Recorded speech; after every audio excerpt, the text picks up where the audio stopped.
All right, we're going to do our second speed drill, page 10, number 2. You get 1 minute to complete this. Your minute starts when I start the timer, and when you hear the timer go off, please put your pencil down. Okay? Ready, go.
All right, put your pencil down.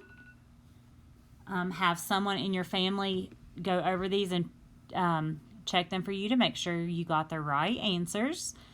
Then flip your paper over, and where the number 2 is, write how many you missed. If you didn't miss any, put a 0.